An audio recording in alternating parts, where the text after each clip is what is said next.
বউ, তুমি এভাবে কেঁদো না।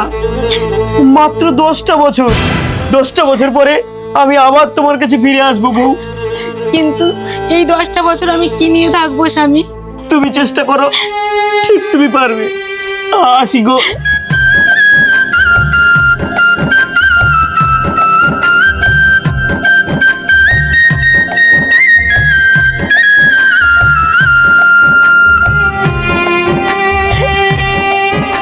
স্বামী, বউ, আমি এসে গেছি বিদেশ থেকে। বাহ, খুব ভালো করেছো। কিন্তু বউ, এই বাচ্চাগুলো কার? কেন আমার? আরে এটা কি করে সম্ভব? আমি তো 10 বছর বাড়ি ছিলাম না। তার মানে তুমি পরপুরুষে আসক্ত।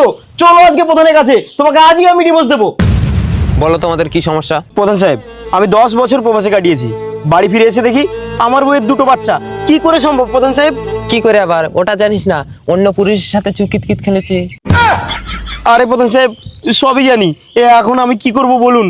কি আর করবি, ডিভোর্স দিয়ে ঘর থেকে বের করে দে। হ্যাঁ হ্যাঁ প্রধান সাহেব, তারই ব্যবস্থা করে দিন একটা। ঠিক আছে, আমি এক্ষুনি একটা উকিলের সাথে কথা বলে তোর ডিভোর্সের ব্যবস্থা করে দিচ্ছি।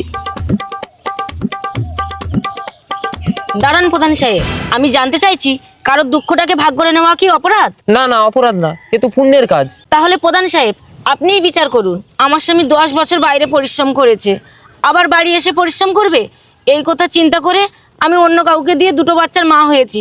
তাতে কি আমি খুব অপরাধ করে ফেলেছি? তাই তো, এটা তো আমি ভেবে দেখিনি। এই তোর বউ তো ভালো কাজ করেছে, তোর কষ্ট দেখে তোর বউ অন্য কাউকে দিয়ে কাজটা করিয়েছে, তাতে এতে ক্ষতি কি? আরে প্রধান সাহেব, এইসব আপনি কি বলছেন? এই তুই চুপ কর। সব ঠিক আছে, সব ঠিক আছে, যাও তুমি বাড়ি যাও, মন দিয়ে সংসার করো। এই তুই দাঁড়িয়ে দাঁড়িয়ে কি দেখছিস? যা বাড়ি যা। তুমি আমার আবার স্বামীর মতো না তো, ও তো একদমই পরিশ্রম করতে পারে না, একটুতেই হাঁপিয়ে যায়। আরে বাবা না, 10 বছর প্রবাসে কাটিয়েছি, কতদিন শরীর আটকা ছিল। পরিশ্রম পরিশ্রম নিয়ে তোমাকে ভাবতে হবে না, খাট পুরো কাঁপিয়ে দেবো।